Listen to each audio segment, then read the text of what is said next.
During this time of the year, they would be harvesting the skin of the tree, the cedar of the tree, and they would use all parts of it. And so their way of doing it was to culturally modify a tree. And you can pull a strip off, and it's like anything. If you go around the tree, that kind of elevator-like process will be cut off from the bottom to the top, and the tree will die.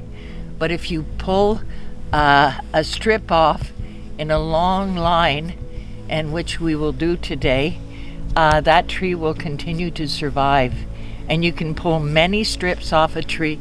There's even one down in Vancouver Island where there's only a strip about that wide left, but the tree is still alive.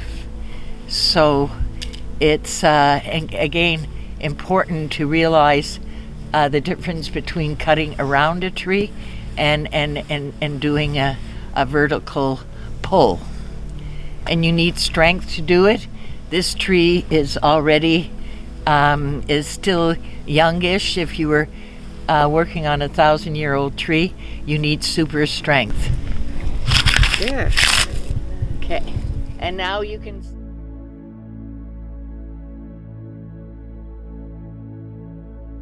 Today, we're offering a prayer of gratitude for this tree that has sacrificed itself for all of us and for what we are going to do today.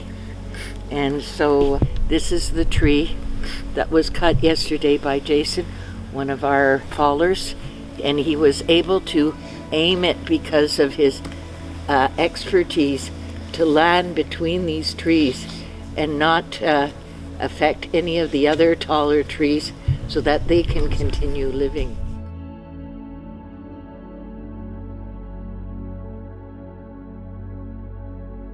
Here we go.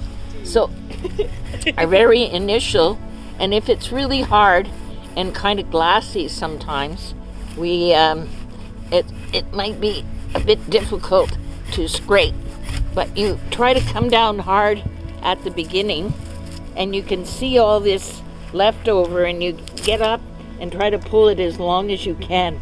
And this kind of punky stuff was also used for stuffing mattresses and different things like that, and it helps keep the bugs away. Yes. And so we're going to cut here, but this is going to be really hard for you guys. Ball or draw knife will help you to get in deeper and get down to the skin as we did with the cultural modification. But it's just that this is pretty glassy, slippery, so we might work a little higher up. So I'll let Maisie continue for right now and just breathe. Thanks.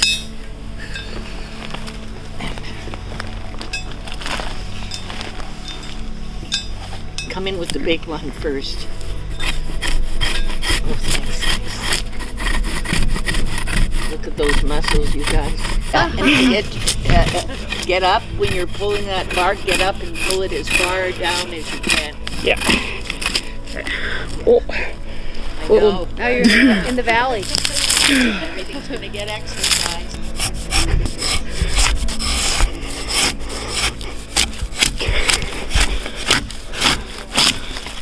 Like that? Yeah. All right, coming. I'm coming. Oh. Okay, with your draw knife, just to make sure it's always clean. And if it gets real sappy, I have oil. And if it gets dull, a sharpener. I've got oil and cloths to wipe it. So it just makes it easier. And now when you come down to the skin, you're doing it coming in thicker. How you bend your blade is important. And pull slowly when you get down to the skin. And you got to be careful at this stage.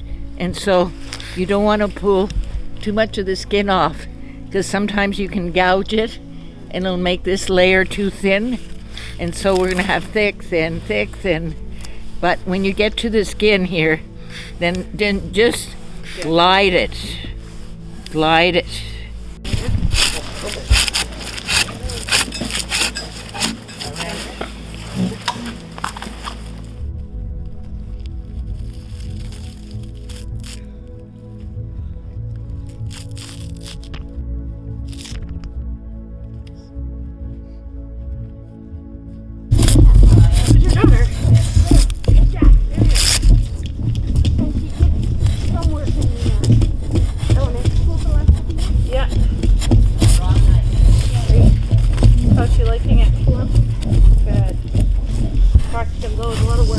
Grade 3. Yeah. Yeah. Yeah. Yeah. Okay.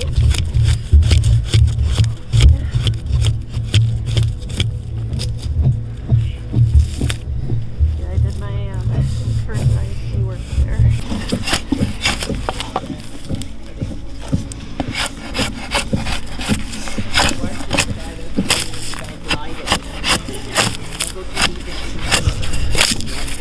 You see right here we've got some kind of broken fiber, but we're going to cut a piece that's going to be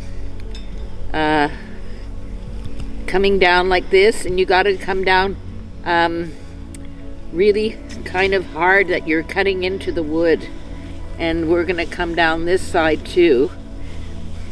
This just for some smaller cuts here.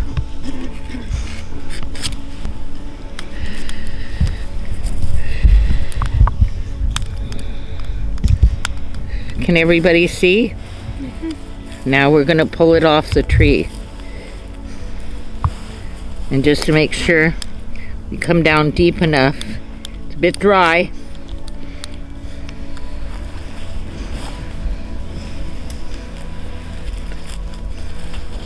And it's really thin here, so this is going to be a bit scrappy, but we're gonna still. Yeah, that looks good. Look at good. Keep it going, keep it going, keep it going. There's some. Yeah. Now cut.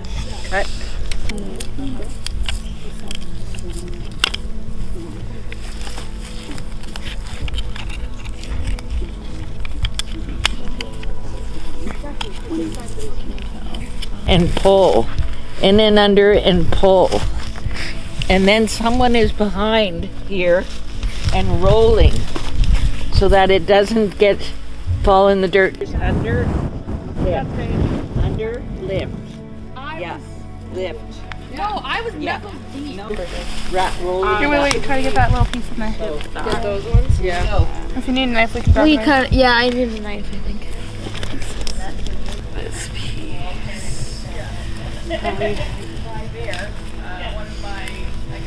But for us to do more of the stripping and Yeah. separating, if we can have a day.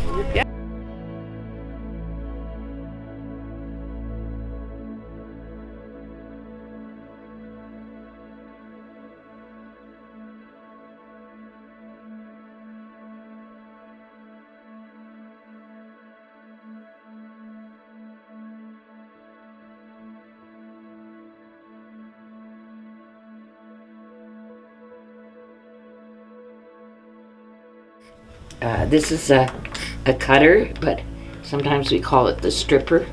Everybody loves that word.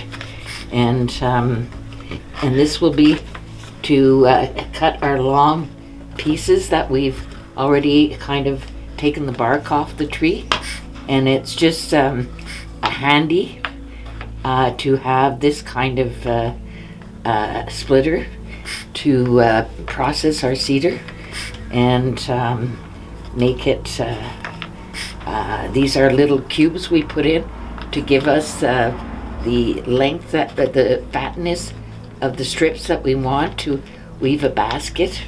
So we have different size cubes for different things that we could need. We're going to need like ties, we're going to need fatter pieces sometime, smaller pieces.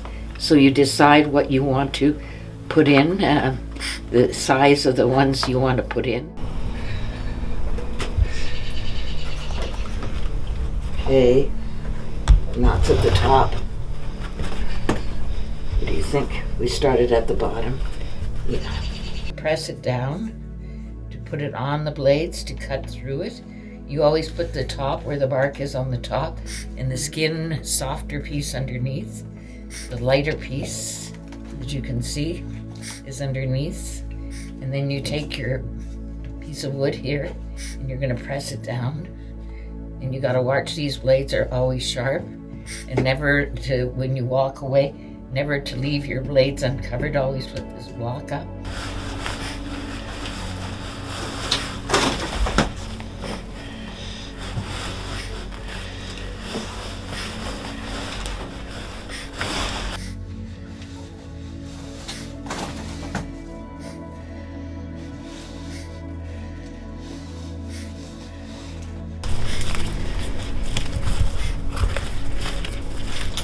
And tie them separately eventually.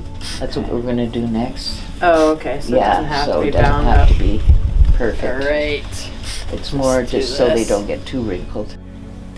This is called splitting, and the bottom of the tree is always the thickest, and it thins out as it goes to the top of the tree. The north side, the side that's not facing the sun, is usually thicker than the side that's facing the sun. And so after we've cut our strip, we have, this one's sort of thin in a way. I'm not at the bottom part of the tree, but it's enough for our ability to show that you're going to come right here, right down the middle of the fibers, because that's the thing with the cedar, is they're long, tall fibers. And we're going to cut, and it's important that you have it cut straight to give you an idea. And now we're splitting. We're going to separate the two, and these will be more of our weavers. And it's you feel it with your hands when it's thinning out too much on one side. It's important to stay in the middle as much as possible. The older the tree, the thicker the fiber will be. The thickness, sometimes you want your ribs, the part of the baskets that is going to be holding up the basket, the ribs on the side. Sometimes you want them thicker, but the weaver, sometimes you want it thinner, depending on, again, the age of the tree and the thickness. And the weavers can be thinner, but the ribs have to be strong.